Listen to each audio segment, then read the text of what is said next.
Bonjour à tous. Le nouveau chef de l'État ghanéen, Nana Akufo-Addo, a entamé hier vendredi une visite d'amitié et de travail de 72 heures en Côte d'Ivoire. Il est arrivé à Abidjan aux environs de 13 heures. Le président Alassane Ouattara s'est adressé à la presse après l'entretien qu'il a eu avec son homologue ghanéen. Nous écoutons un extrait de son intervention. Nous venons avec Monsieur le Président et les deux délégations de procéder à un échange sur les relations bilatérales entre le Ghana et la Côte d'Ivoire et bien évidemment également sur les questions continentales et internationales.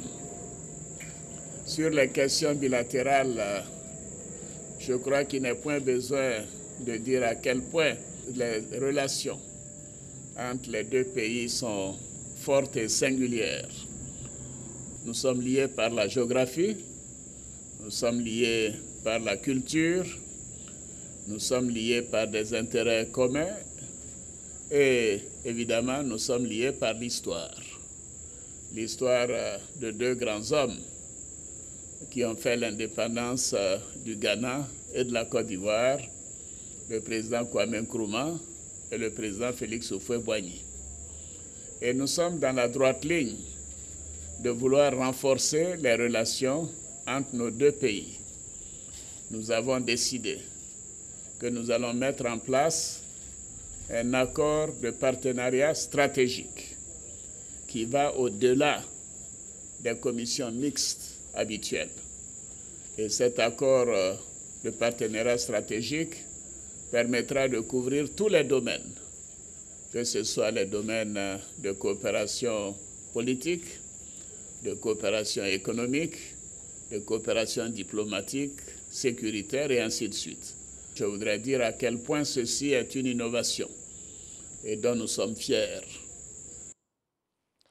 Au programme du chef de l'État ghanéen ce samedi, une visite de la compagnie ivoirienne de production d'électricité Cyprel et une rencontre avec la communauté ghanéenne en Côte d'Ivoire. C'est à 17 h que l'avion présidentiel ghanéen va quitter la capitale économique ivoirienne. La Côte d'Ivoire, membre de la communauté des États sahélo-sahariens, vient d'abriter la 6e réunion des ministres de la Défense de la CENSAD. Le but de la réunion, trouver des stratégies de lutte contre le terrorisme pour une lutte plus efficace des groupes terroristes qui se font de plus en plus menaçants dans la zone. Les ministres de la Défense appellent à une action concertée des États. La ville d'Odiéné abrite le Forum régional Afrique des villes intermédiaires. Experts en développement, élus locaux et sociétés civiles africaines réfléchissent sur le développement harmonieux des villes et aussi sur la politique de décentralisation adéquate pour un développement urbain. L'ancien président mauritanien Eli Ould Mohamed Vall est décédé hier vendredi. Il serait mort subitement d'une crise cardiaque alors qu'il se trouvait dans une région du nord du pays. Son corps a été rapatrié par avion militaire et la Mauritanie a décrété un deuil de 3 jours à compter d'hier vendredi. Et puis en France, le second tour du scrutin présidentiel est lancé sous haute surveillance.